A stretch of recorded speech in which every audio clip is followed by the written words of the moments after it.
ada krisis bahan di Ya, yang beberapa tahun lagi? kita takut itu aja. Takut ke depannya kan lahan sawit makin banyak.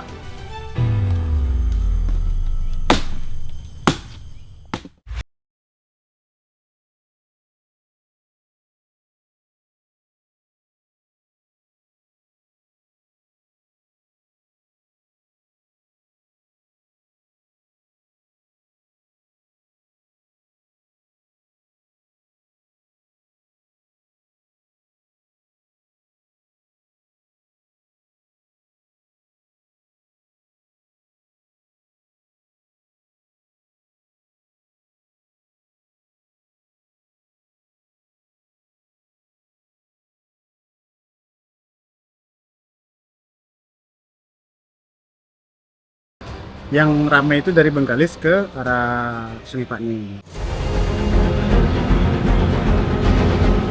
Waktu tempuh perjalanan menuju Pulau Bengkalis relatif singkat, yaitu sekitar 1 jam tergantung kondisi cuaca dan arus laut. Jadwal kapal yang beroperasi hampir setiap jam memungkinkan masyarakat melakukan perjalanan pulang pergi dalam 1 hari. Dan inilah Pulau Bengkalis. Dengan total 51 desa dan luas daratan 900.000 km persegi lebih, Kabupaten Bengkalis terbagi menjadi 2 kecamatan, yakni Kecamatan Bengkalis dan Kecamatan Banten. Kelapa sawit dan karet memegang persentase lahan terbesar, sementara sagu menjadi komoditas strategis khusus untuk wilayah pesisir dan pulau-pulau. Luas tanaman sagu di Bengkalis mencapai sekitar 3.100 hektar lebih, dengan volume produksi pati berkisar di angka 3.200 ton. Kalau ini biasanya nebang paling banyak sampai berapa pohon, Pak? Ini batang sagu ini kita kalau sekarang ini pakai alat mesin dapatlah 10 batang satu hari. 10 batang. Satu batang tuh biasanya bisa jadi berapa tual? Tengoklah kalau tua 10 batang dah 50 tual. Dalam pengolahan sagu, tual adalah sebutan untuk potongan batang pohon yang telah dipotong-potong dengan ukuran tertentu untuk mempermudah proses transportasi dan pengolahan di kilang atau pabrik. Petani biasa menaksir harga pohon sagu berdasarkan berapa tual yang dihasilkan. Saksinya harganya berapa sih kalau satu kayak gini? Kalau nyampe dekat kilang sagu itu 56, sekarang nih 56.000. 50.000. Ya. Dengan rataan angka 40 sampai 60 ribu rupiah per tual, jumlah yang didapat oleh petani sagu memang terdengar fantastis. Tapi jumlah itu belum dikurangi ongkos pemotong kayu sebesar 8.000 per tual. Belum lagi angkutan langsir yang terkadang mencapai 25.000 rupiah per tual. Artinya, beban operasional mencapai setengah dari harga tual. Jadi ini butuh waktu berapa lama sampai bisa ditebang gitu? Kalau ya terawat nih mau 10 tahun. 10 tahun. Yang bagus. Ya, bagus. Kalau paling muda gitu boleh nebangnya? Boleh, tapi sagunya agak kurang. Iya, paling cepat gitu di berapa? Tahun berapa? 5 tahun, 6 tahun. 5 tahun. Tapi masih tual 6 lah, tual 5. Kalau yang nyampe 10 itu mau 10 tahun. Belum lagi resiko kebakaran yang menjadi momok nomor 1 petani. Ketika musim kemarau tiba, karakteristik lahan berubah menjadi wilayah rawan bencana yang dapat menghancurkan investasi belasan tahun dalam hitungan jam. 2024. Kalau yang waktu kebakaran itu 2000 berapa? 16 ya. 2016. Kata salah. 2 kali terbakar itu. Itu kebakar berapa hektar? Itu banyak, 1000 hektar. Punya warga semua. Warga orang kampung. Dalam kebakaran lahan gambut, api tidak hanya membakar pelepas sagu di atas tanah, tetapi merambat di bawah permukaan tanah gambut. Dalamnya bisa mencapai 1 sampai 4 meter. Api bisa terlihat mati di permukaan, namun sebenarnya masih membara di dalam tanah dan menjalar ke area lain. Kalau dia baru terbakar itu, sagunya masih bagus. Masih luar aja yang terbakar. Luar. Tapi cepat diolah ya. Diolahnya ditebang. Karena kandungan air dan pati di dalamnya sangat tinggi, 1 tual sagu basah beratnya mencapai 80 hingga 120 kg. Dengan bobot yang berat dan lahan yang becek, petani memilih menghanyutkan atau merakit tual seperti rakit untuk ditarik menuju ke kilang pengolahan. Kalau nggak pakai jalur, Itu berat nanti. berat. Ini biasanya dorong sampai berapa panjangnya, berapa meter, Pak? Ini mau 100 meter. Nah, Oh, panjang juga ya. panjang. Terus nanti pas di sungai, Oh, sampai di sungai dicampak di dalam sungai, nanti kita rakit pakai tali. oh terus ditarik. Baru ditarik.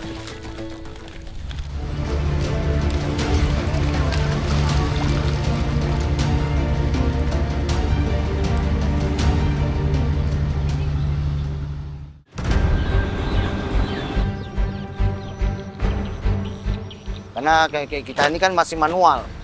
Belum semuanya alat-alat yang canggih lebih belum ada. Kita belum mampu untuk beli.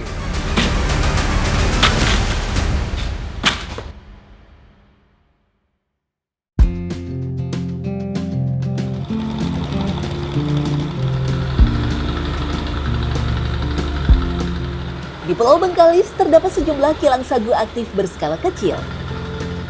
Kami mendatangi salah satu kilang sagu terbesar di Desa Ketang Putih yang telah beroperasi lebih dari 40 tahun. Meskipun sudah berdiri puluhan tahun, proses pengolahan sagu di tempat ini masih menggunakan peralatan sederhana. Sebagian besar pekerjaannya masih mengandalkan tenaga manusia yang didominasi warga asli Pulau Bengkalis. Salah satunya Dewi yang bertugas mengeringkan sagu. Kalau kita paham tidak senang, tak siap. Apalagi sagu kayak gini. Kalau sagu dia basah ya nggak dapat sih. Kayak ini dia berair kan. Kalau ini kan nggak berair lagi. Ini masih membal kan? Oh iya. Mungkin benar. Nanti dalam 1 jam ini udah kering lah. Oh iya. Kayak Ini beda, kalau ini lebih beda nih kan? ya. Iya. Kering. Dengan rataan upah Rp85.000 per hari dan 12 jam bekerja, secara teori Dewi bisa mendapatkan Rp2 juta lebih setiap bulannya. Tetapi semua tergantung dari ketersediaan bahan baku yang masuk ke kilang sagu. Sebagai pekerja lepas, Dewi hanya bisa berharap agar kilang mampu terus memproduksi sagu. Dengan metode penjemuran tradisional, proses produksi seringkali harus tertunda karena faktor cuaca. Ini kalau lagi hujan gimana, Bu? hujan kadang kami pakai tutup pakai itu, kadang pakai lipat. Dalam industri sagu Bengkalis, perempuan menjadi garda terdepan dengan jumlah total pekerja mencapai 75%. Sayangnya, nilai upah yang dibayar masih terbilang rendah, jauh di bawah upah minimum Provinsi Riau. Di kilang sagu milik Aun ini setidaknya ada 16 karyawan yang menggantungkan hidupnya. Sebagai penerus usaha keluarga, Aun terus berupaya mempertahankan kilang sagu meski kini semakin berat. Bahan baku berkurang sampai pekerja yang semakin hari justru susah dicari. Tenaga kerja, Oh, tenaga kerja. karena sekarang banyak yang lari ke Malaysia jadi TKI. Oh, warga yang di sini kurang Iya, berarti. kurang. Selain itu, ketersediaan bahan baku dari Bengkalis juga mempengaruhi operasional Aun. Dirinya seringkali harus mengambil tual sagu dari Meranti yang tentunya memakan biaya lebih besar. Karena ini sagunya, lahan sagunya jauh dari laut. Jadi di saat panen tidak bisa dikeluarkan lewat laut, makanya diangkut pakai mobil. Pada bahan baku yang makin hari makin berkurang karena penggantian pada lahan sawit, Dulu di sini berarti sagu semua. sagu semua. Itu sejak kapan kok berubah ke sawit? Baru dalam jangka 6-7 tahun. Jika dibandingkan perluasan lahan sawit di kawasan Bengkalis memang sangat agresif. Data dari Kabupaten Bengkalis menunjukkan luas lahan sagu hanya 0,4% dari seluruh luas Bengkalis. Sementara sawit mencapai 35% dari keseluruhan lahan gambut atau 87 kali lipat lahan sagu. Tapi kalau beberapa tahun ke depan, kebayang nggak mungkin bakal ada krisis bahan di beberapa Ya, yang tahun lagi? kita takut itu aja. Takut makin ke depannya kan lahan sawit makin banyak. Masyarakat lebih butuh perputaran lebih cepat karena sawit dapat uangnya lebih cepat ketimbang sagu yang butuh uang, harus butuh panennya lebih lama. Selama bertahun-tahun menjalankan usaha kilang sagu, bantuan dari pemerintah yang pernah diterima hanya berupa mesin pengolahan ampas berbentuk mesin pres. Namun kini mesin tersebut sudah tidak digunakan lagi. Karena kayak kita ini kan masih manual. Belum semuanya alat-alat yang canggih lebih belum ada. Kita belum mampu untuk beli. Meski punya lahan gambut terluas kedua di Riau, mencapai 800.000 hektar lebih, Bengkalis memang seolah menjadi paradoks sagu. Selain minimnya lahan sagu, jumlah produksi sagu juga paling kecil dibanding wilayah lain. Ya pabrik sana lebih besar, produksinya lebih besar. Kalau kita satu hari bisa kelola batang sagu cuma 200 sampai 200 lebih tual. Kalau yang selat panjang bisa sampai 500-700 tual per hari. Sistem kalau di selat panjang yang udah canggih, dia tidak ada sistem pakai kapak kopek kulit gitu. Oh, kulitin nggak ada pakai lagi.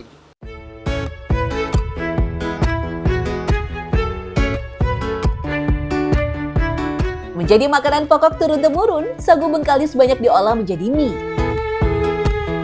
Telah dinobatkan sebagai olahan sagu paling ikonik, produk ini digemari karena memiliki tekstur kenyal dan daya simpan yang lebih lama tanpa bahan pengawet. Selain itu, mie sagu juga menjadi alternatif pangan yang lebih sehat karena bebas gluten dan memiliki indeks glikemik yang rendah.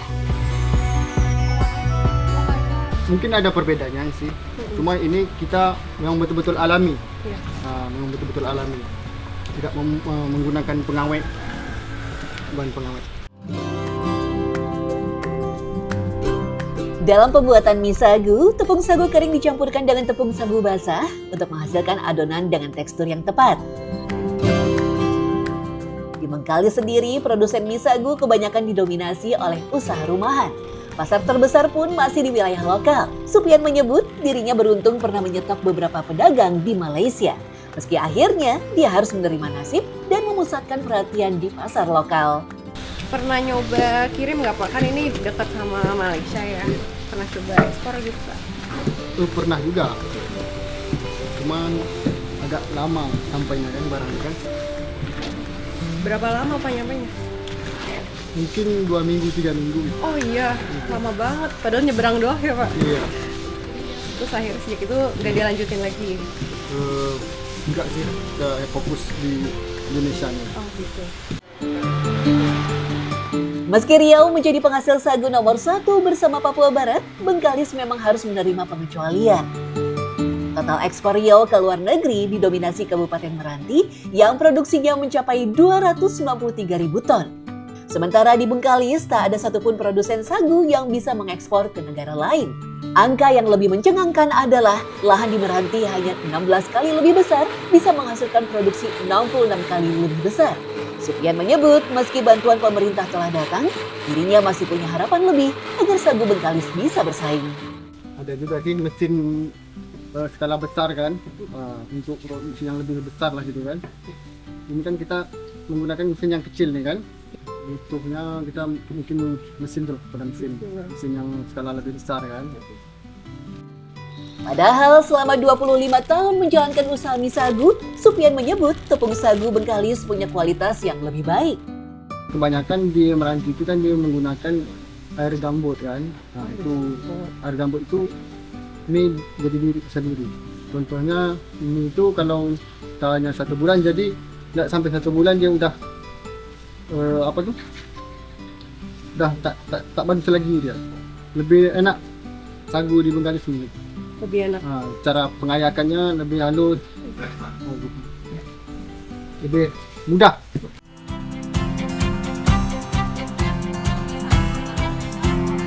Penasaran dengan rasanya ketika dimasak? Kami mendatangi salah satu warung kopi untuk mencoba hidangan ini.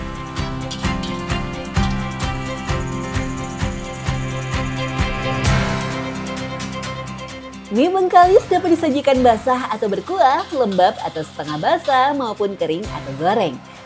Namun di sini lebih terkenal mie sagu yang berkuah dengan kuah kental dan rasa rempah Melayu yang kuat. Nah, akhirnya mie pagi aku datang juga dan ini jadi salah satu kuliner terkenal lah kalau misalnya kita ke warung mie atau warkop itu pastinya jadi salah satu menu yang wajib ada. Gimana Mas Ega, enak nggak mie sagunya? Enak sih. Enak kan? Dia sajiannya kayak mie goreng biasa ya, ada topping ayam, telur.